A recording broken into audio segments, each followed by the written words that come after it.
हमने शहर को दी एक नई पहचान, हम हैं सिंघानिया बिल्डकॉन।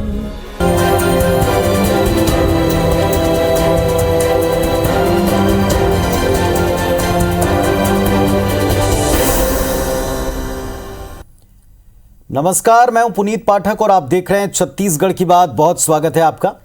प्रदेश में चुनाव में वैसे तो अभी 1.5 साल का वक्त बचा है, लेकिन कांग्रेस या भाजपा दोनों खेमों को आप देखें, इनकी हलचल बताती है कि दोनों पक्षों ने चुनावी झांकी सजानी शुरू कर दी।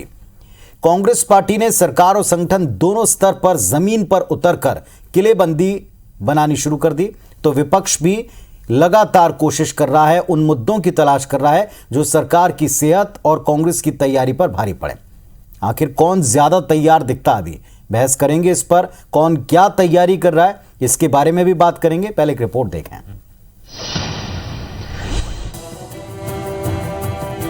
अगला चुनाव नवंबर-दिसंबर 2023 में है और 1.5 साल लगभग बचा है, और देखा जाए तो कोई बहुत ज़्यादा समय नहीं है तैयारी के लिए।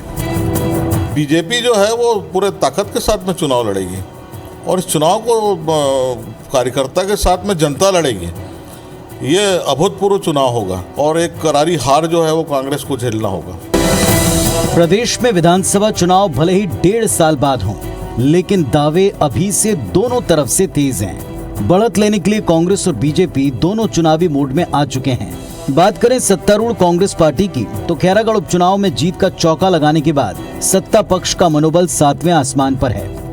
एक और मुख्यमंत्री भूपेश बघेल जनता का फीडबैक लेने प्रदेश की सभी 90 सीटों पर जाने वाले हैं, तो संगठन भी चुनावी रणनीतियों को धार देने में जुटा है। प्रदेश प्रभारी पीएल पुनिया, प्रभारी सचिव चंदन यादव और सप्तगिरी शंकर उल्का के साथ लगातार बैठकों का दौर शुरू हो चुका है। इसी सिलसिले में रायपुर दौरे पर आए पीएल पुनिया ने दावा किया कि 2023 चुनाव के लिए कांग्रेस पार्टी पूरी तरह तैयार है।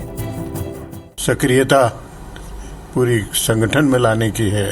सभी फ्रंटल ऑर्गेनाइजेशन विभाग और प्रकोष्ठों में जो सक्रियता लाने की आवश्यकता है, उससे चुनाव में भी प्रभाव पड़ेगा और एक ओवरऑल कांग्रेस की स्थिति मजबूत होगी। दूसरी ओर 15 साल सत्ता में काबिज रही बीजेपी साल 2023 के लिए मुद्दे तय कर रही है। प्रदेश प्रभारी डी पुरंदेश्वरी और राष्ट्रीय सह संगठन मंत्री शिव प्रकाश लगातार प्रदेश दौरे पर आ रहे हैं। साफ निर्देश है, 15 साल में बीजेपी सरकार और मोदी सरकार के कामकाज को ज्यादा से ज्यादा लोगों तक पहुंचाएं। आगामी 5 मई से बूथ स्तर पर सभी बड़े नेता और कार्यकर्ता जा रहे हैं। कांग्रेस की तरह बीजेपी का भी दावा है, 2023 के लिए पार्टी तैयार है।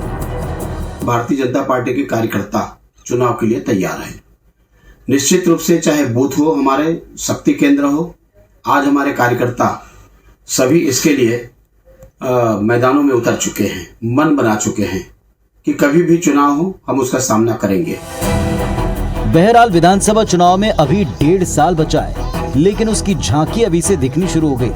कांग्रेस जहां सरकार की योजनाओं के जरिए मिशन 2023 को लेकर आश्वस्त है, तो बीजेपी अपने संगठन को मजबूती देने, जनता के बीच माहौल बनाने में जुटी है। अब सवाल ये, 2023 में जनता किसकी झांकी को ज्यादा पसंद करती है और किसके पक्ष में जा खड़ी होती है। सौरभ सिंह परिहार, IBC 24, रायपुर। तो कुल मिलाकर दोनों पक्षों ने जिन मुद्दों के ऊपर फोकस किया, उसमें सबसे बड़ी चीज दिखती है अपने संगठन की मजबूती और जमीन पर जनता से जुड़ाव। और इस मायने में कौन जनता के ज्यादा करीब और जल्दी करीब पहुंचता है और ज्यादा देर तक करीब बना रहता है, ये इस वक्त की सबसे बड़ी चुनौती है। हमारे साथ में इस विषय पर बातचीत करने के लिए दोनों पक्षों के दो बेहद ही काबिल, समर्थ और अनुभवी नेता हैं। केदार कश्यप जी हैं, पूर्व मंत्री हैं और सीनियर लीडर हैं भारतीय जनता पार्टी के। लंबे समय तक सरकार में रहकर और संगठन में रहकर उन्होंने काम किया। और सुरेंद्र शर्मा जी हैं, कांग्रेस पार्टी के बेहद ही कद्दावर, जिम्मेदार और वरिष्ठ नेता। आप दोनों को नमस्कार, स्वागत है आपका इस मंच पर। सुरेंद्र शर्मा जी, जिस तरीके से अब केवल 1.5 साल का वक्त है, प्रभारी महोदय खुद कहते हैं कांग्रेस पार्टी के 1.5 साल बहुत नहीं होता किसी चुनाव के लिहाज से संगठन को तैयारी करने में।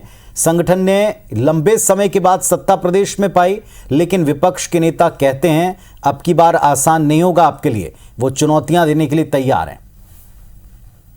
और वो चुनौतियां देने के लिए तैयार है और हम चुनौती स्वीकार करेंगे। निश्चित रूप से हर चुनाव एक चुनौती होती है और जनता के जनादेश को फिर से हासिल करना, उनका आशीर्वाद हासिल करना, उसके लिए बहुत खरा उतरना पड़ता है, काम करना पड़ता है, वादे पूरे करने पड़ते हैं। और मुझको ये बताते हुए खुशी होती है, इस विषय में कांग्रेस पार्टी ने लगातार पूरा किया है और छत्तीसगढ़ के जनता की जन भावनाओं के अनुरूप जो एक शासन की प्रणाली होनी चाहिए, उस शासन की प्रणाली को विकसित करने में और जन अपेक्षा में खरा उतरने में कांग्रेस पूरी तरह से प्रमाणित सिद्ध हुई है। अब इसका एक बात मैं बता देना चाहता हूं आपको कि 2018 के बाद कम से कम छत्तीसगढ़ के कांग्रेस कार्यकर्ता तो कभी भी शिथिल नहीं बैठे हैं। वो असम के चुनाव में भी गए, उसके बाद उत्तर प्रदेश के चुनाव में गए, लगातार अपनी गतिविधियों को बनाया रखा। चुनाव प्रबंधन से लेके बूथ प्रबंधन से लेके जिन जिन विषयों की आवश्यकता होती चुनाव में, उसमें छत्तीसगढ़ के कांग्रेस के कार्यकर्ता पारंगत हो चुके हैं। और आज इसी विषय में प्रदेश के प्रभारी आदरणीय पीएल पुनिया जी, सप्तगिरी उल्का जी और चंदन यादव जी ने तमाम प्रकोष्ठों की, तमाम विभागों की बैठक ली और उनको और विस्तारित करने के लिए, उनको और सक्रिय करने के लिए दिशा निर्देश दिया। तो मैं ये निश्चित रूप से कह सकता हूं कि निश्चित रूप से 1.5 साल का समय है हमारे पास और पिछले 3.5 सालों में जो हमने काम किया है, इन सारी चीजों को लेकर के कांग्रेस पार्टी पूरी तरह से आश्वस्त है कि हम आने वाले चुनाव में भी अच्छा करेंगे और छत्तीसगढ़ की जनता हमको पुनः आशीर्वाद प्रदान करेगी ताकि हम उनके मनोभाव के अनुरूप सरकार को सही दिशा दे सके और छत्तीसगढ़ को विकास की दिशा में गतिशील कर सके। चलिए केदार कश्यप जी, सबसे बड़ी चुनौती किसी दल के लिए चुनाव में एक होती है चेहरा, दूसरे होते हैं मुद्दे। भूपेश बघेल जी का चेहरा भारतीय जनता पार्टी के सामने एक बड़ी चुनौती बना हुआ है। 2018 से लेकर अब तक जमीन पर संघर्ष करके एक नेता यहां तक पहुंचा और दूसरा किसानों को जिस तरीके से अपने पाले में, अपने पक्ष में पार्टी दिखाती आई। क्या ये सबसे बड़ा चैलेंज है बीजेपी के लिए? इसकी क्या काट है आपके पास? दूसरा, कौन से ऐसे मुद्दे आपको लगते हैं, क्योंकि बार बार विपक्ष को मुद्दा विहीन बताया कांग्रेस पार्टी ने?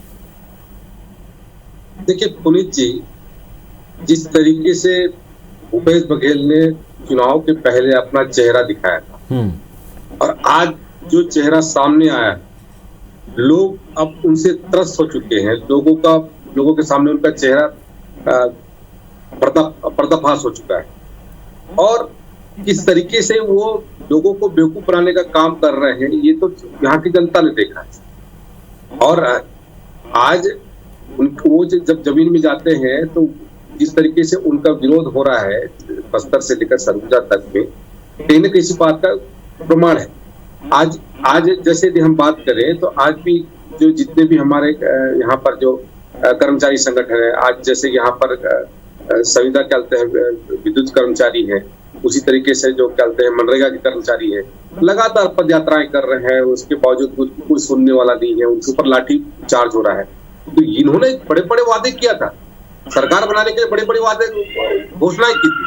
आज सरकार बनने के बाद उनके ऊपर देखने की जरूरत नहीं समझती और उनको अपने हाल में छोड़ दिया है, उनसे चर्चा नहीं करते। ये स्थिति इस सरकार की बनी हुई है। सभी के सभी इनके मंत्रीगण, इनके मुख्यमंत्री सभी एसी रूम में बैठे हुए हैं और कोई बाहर निकल करके किसी से चर्चा करने की स्थिति में नहीं है। वर्तमान में भारतीय जनता पार्टी लगातार निचले स्तर पर जाकर के अपने बूथ स्तर की कमेटियों को मजबूत कर रही है। 5 तारीख से लेकर के 20 मई तक भारतीय जनता पार्टी का हमारा शक्ति केंद्र और बूथ स्तर तक हमारा जाने का कार्यक्रम तय हुआ है।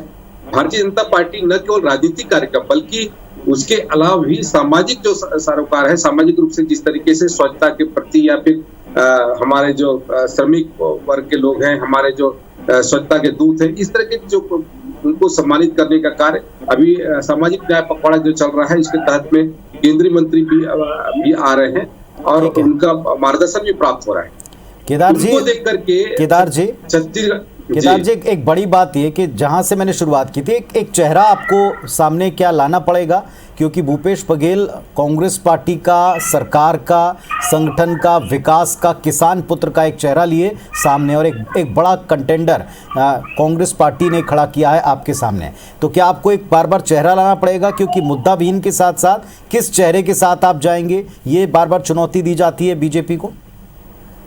नहीं, देखिए पुनीत जी, यदि भूपेश बघेल जी बड़ा चेहरा होते, हाँ आज इसलिए बड़े चेहरे हैं क्योंकि कांग्रेस की पूरे देश में कहीं पे सरकार नहीं है, केवल राजस्थान और छत्तीसगढ़ में है, और छत्तीसगढ़ तो टोटल एटीएम बना हुआ है, और इसके कारण से यहाँ पर जितने भी उनके केंद्रीय जितने भी नेतागण आ रहे हैं वो केवल और केवल यहाँ पर छत्तीसगढ़ को कहते हैं यहाँ से पैसा उगाही करने के लिए आ रहे हैं, और ये सबसे बड़ा माध्यम आज कहते हैं यहाँ के मुख्यमंत्री बने हुए हैं। तो ये इस तरीके से उनका चेहरा है, उसके लिए उनको कहते हैं प्रमोट किया जा रहा है, न कि कहते हैं उनकी यहाँ पर निशानी स्तर पे कोई पकड़ है।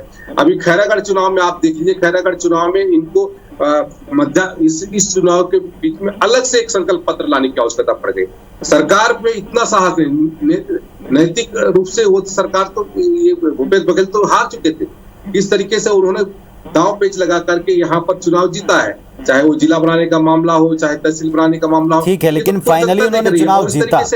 ये भी एक बड़ा मुद्दा है कि वे 4 का चौका या जीत का चौका जो है अपना लगा चुके हैं, 4 बार उपचुनाव में जीत दर्ज कर चुके हैं।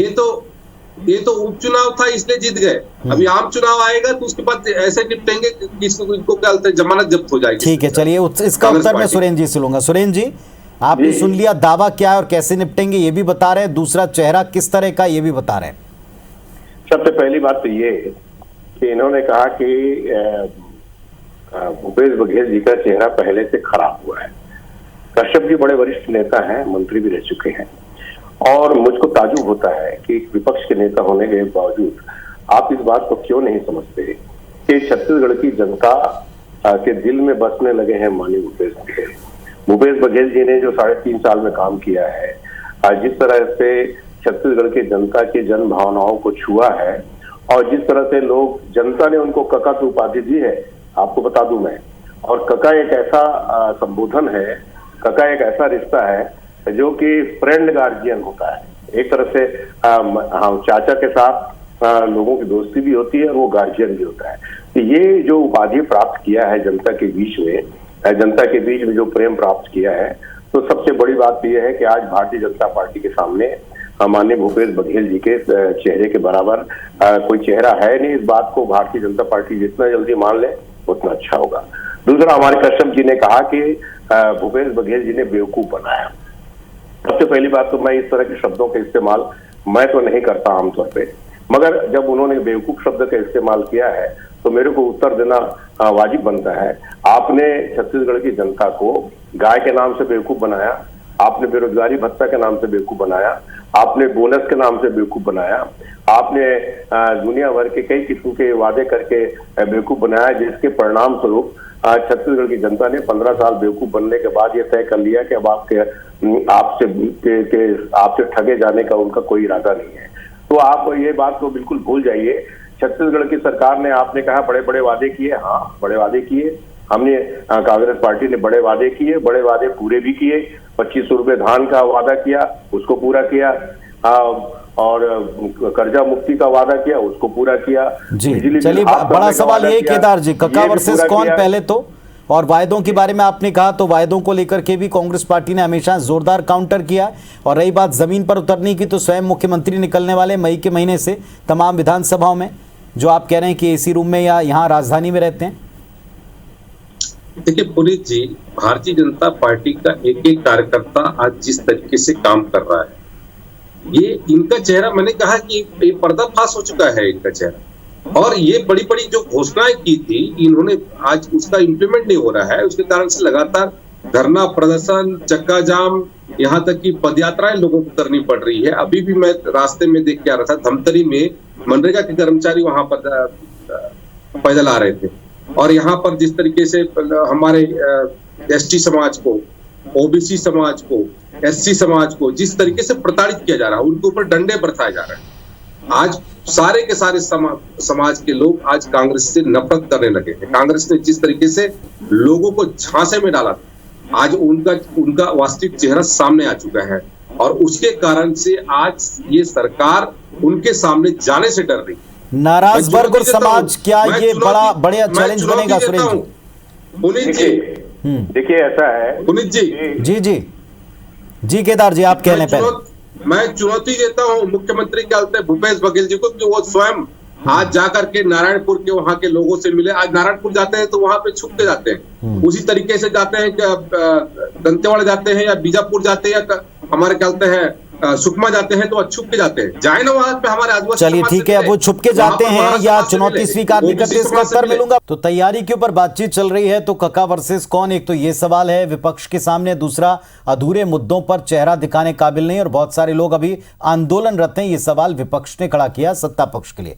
सुरेंद्र जी, बहुत सारे लोग आंदोलनरत हैं, ये बात सच है। कई सारे लोगों ने मांग रखी है, हालांकि इस पर मंत्री भी कह रहे हैं कि वक्त रहते सब सुलझा लिया जाएगा, निपटा लिया जाएगा, सब वर्गों का ध्यान है। लेकिन क्या ये दिक्कत बनेगा, पहला, और दूसरा ये भी कटाक्ष है कि लोगों से मिलने की स्थिति में नहीं है, मंत्री भी नहीं जाते हैं। दूसरे सवाल का जवाब पहले देता हूं पाठक जी कि माननीय मुख्यमंत्री जी छुप के जाते हैं, ऐसा कर शब्द का आरोप है। अरे भाई, प्रोटोकॉल जारी होता है, अखबारों में विज्ञापन छपते हैं, अब बड़े बड़े पंडाल लगते हैं, हजारों लोग इकट्ठा, सीमित लोगों से मुलाकात करते हैं। जाइए वहां पर, आप जाइए वहां पर, अभी कहते हैं जिस तरीके से ओबीसी समाज ने वहां पर जिस तरीके से वहां पर नारेबाजी की, उनके कार्यक्रम को बहिष्कार किया, आप देख लीजिए उसका पूरा मामला। आप वीडियो में, आपके पास वीडियो नहीं, वीडियो जारी कर देता हूँ, आपको मैं वीडियो दे देता हूँ। जिन लोगों से मिलना जरूरी होता है की मैं बात कर रहा हूँ। आपने क्या मिलने का प्रयास किया है? आप अगर प्रयास करते तो आप मुलाकात हो जाती। जी कोई दिक्कत वाली बात नहीं है। वो इतने सहज नेता है, धरना प्रदर्शन किया गया। अरे वो इतने सहज नेता है, वो तो उतर के लोगों से मिलते हैं, गाड़ियों से उतर के लोगों से मिलते हैं, और आम आदमी से लोग रोज संपर्क में है। मुख्यमंत्री जी हमारे जमीनी व्यक्ति हैं और बहुत ही सहज सरलता पूर्वक मिलते हैं, और ये आरोप तो बिल्कुल मिथ्या है। इस तरह के आरोप से आप चल नहीं पाएंगे। दूसरी बात, आपने कहा कि आंदोलन जो है, तो भारतीय जनता पार्टी कम से कम आंदोलन के संबंध में हमको किसी प्रकार का शिक्षा देने का प्रयास न करे तो बेहतर होगा। शिक्षा कर्मियों के आंदोलन में शौचालयों में ताला लगाने वाले लोग अगर आंदोलन के संबंध में हमको ये बताने की कोशिश करते हैं कि, और जा करके वहां हम अगर मच्छ के आंसू बहाते हैं, तो ये समझ लीजिए कि आपके झूठ से ये सच में बदल नहीं जाएगा। जितने बच्चे हैं, जितने आंदोलनकारी हैं, जितने लोगों की मांगे हैं, सब हमारे बच्चे हैं, सब हमारे परिवार के लोग हैं, सबकी समस्याओं से सरकार पूरी तरह से परिचित है, और निश्चित रूप से उनके समस्या का समाधान हमारी प्राथमिकता में है। हमारे जैसे जैसे संसाधन है, जैसी जैसी परिस्थितियां हैं, उसके अनुरूप उनके सभी के समस्या का समाधान प्राथमिकता के आधार पर, जैसे हमने पहले किसानों को लिया, उसके बाद गौ पालकों को लिया। चलिए आंदोलनों की बात है, तो ये आंदोलनों वर्गों की बात है, लेकिन केदार जी आप भी समझते हैं, आपने भी लगातार सत्ता में भागीदारी की है, आपको भी पता है कि क्या ये वक्त पर्याप्त नहीं होगा इन तमाम चीज़ों को मैनेज करने का? क्या ऐसा बड़ा मुद्दा, क्या ऐसा बड़ा चेहरा कोई बीजेपी के पास में है जिसके आधार के ऊपर आप फेस कर सकें, काउंटर कर सकें, या तैयारी कर सकें सरकार बनाने के अगले टर्म में? देखिए पुनीत जी, सरकार कह रही है कि हम मैनेज कर लेंगे, हम के वादों को पूरा कर लेंगे। सरकार आज स्थिति में है क्या? आज जितने कर्मचारियों को उन्होंने घोषणा किया, भारतीय, अभी कह रहे थे शिक्षा कर्मी के बारे में, 1,08,000 शिक्षा कर्मियों को शिक्षक बनाने का दायित्व कार्य भारतीय जनता पार्टी ने पूरा किया। आपने क्या किया? आप केवल कहते हैं जो शेष बजट थे उनको नियमित करके आप अपना वो ढिंडोरा पीट रहे हैं। इस तरीके से अनेकों ऐसे मामले हैं। आज आप लोगों ने हर समाज को, हर वर्ग को आपने जिस तरीके से एक छलने का काम किया है, पार्टी ने छला है, आज उसके कारण से कहीं न कहीं से एक कांग्रेस पार्टी का जो नेतृत्व वो घबराया हुआ है। आज हमारे कहते हैं आकांक्षी जिले में हमारे मंत्रीगण आ रहे हैं, तो भूपेश बघेल जो काका हैं वो डर रहे हैं कहीं उनके कारण से, क्योंकि क्षेत्रों में जिस तरीके से धरना प्रदर्शन हो रहा है, जिस तरीके से वहां पर घेराव किया जा रहा है, उसके कारण से उनसे मिलने के मंत्री नहीं आ रहे। जैसा आप व्यवहार करेंगे वैसा आपको व्यवहार मिलेगा। जैसा आप मंत्री गया क्या उनसे मिलेंगे उसके हिसाब से आज वहां पर एक घेराव हो रहा है। तो भाई गडकरी जी तो आप केंद्र के मंत्री है ना, उनको कैसे सम्मान मिला, उनको कैसे इज्जत मिली, उनके साथ कैसे मुख्यमंत्री जी ने खाना खाया, और तमाम लोग उनकी तारीफ कर रहे हैं। तो ऐसी बात नहीं है। अगर आप जो है जिस ढंग से यहाँ झूठ बोल के चले जाएंगे, यूपीए से ज्यादा पैसा हमने दिया है, ये बात थोड़ी आपका चलेगी बहिष्कार कर रही है, दरअसल आपके में कार्यक्रम का आपको बहिष्कार कर अगर रही है। सम्मान चाहिए आपके तो पास सम्मान में देना वीडियो पड़ेगा। नहीं है, तो आपको वीडियो अच्छा सुनना मैं है कराता तो हूं। आपको अच्छा आपको बोलना दिखाता पड़ेगा। हूं कि किस आप तरीके अगर से भला कहते हैं, भला वहां पर चाहते हैं धरना तो आपको प्रदर्शन भला किया करना गया, किस पड़ेगा। तरीके से और पदयात्रा दूसरी की बात गई, ये है किस तरीके कि से छत्तीसगढ़ की चक्का जाम किया सरकार गया, की किस जिम्मेदारी तरीके से आपका छत्तीसगढ़ की कार्यक्रम का जनता के बहिष्कार प्रति है किया गया, और छत्तीसगढ़ की जनता के हितों के लिए कांग्रेस की सरकार पूरी तरह से प्रतिबद्ध है। माननीय भूपेश बघेल जी के नेतृत्व में कांग्रेस का चलिए खैर मनोबल इसी ऊंचा मंच के है, ऊपर सरकार का केदार मनोबल ऊंचा है और और शर्मा हमारी जी विजय निश्चित है। इसी मंच के ऊपर चलिए कम से कम ये तो स्वीकार हो रहा है कि अगर केंद्रीय मंत्री आ रहे हैं और उस पर कोई बयानबाजी हो रही है तो वो भी जाहिर तौर पर 23 की तैयारी के तौर पर ही देखा जाए। लेकिन सवाल दोनों पक्षों के लिए, एक किस चेहरे को कक्का वर्सेस उतारने की तैयारी बीजेपी करेगी या कर सकती है, और दूसरा ये कि जिन वर्गों की बात और जिनसे संपर्क की कमी की बात आप कह रहे हैं, इसके लिए क्या शुरुआत मई के महीने से खुद स्वयं सरकार की तरफ से और संगठन की तरफ से नहीं हो रही और इसका कितना इम्पैक्ट पड़ेगा। चर्चाओं के दौर तो अब चलते रहेंगे क्योंकि जैसा हम कह रहे हैं कि 23 के 1.5 साल की पहले से जो अभी से झांकी दिखाई पड़ रही है वो जनता के लिए ही है। किस झांकी के साथ जनता जाएगी देखेंगे। फिलहाल आप दोनों का शुक्रिया अपने पक्ष रखने के लिए। नमस्कार।